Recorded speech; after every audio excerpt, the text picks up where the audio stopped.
In Hyderabad, the rain brought chaos.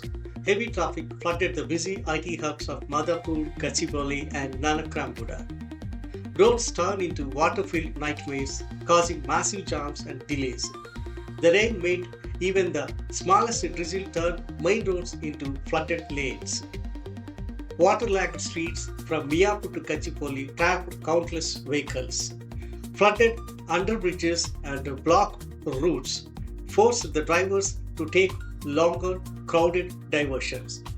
As IT workers avoided bikes and jumped into cars, the traffic worsened.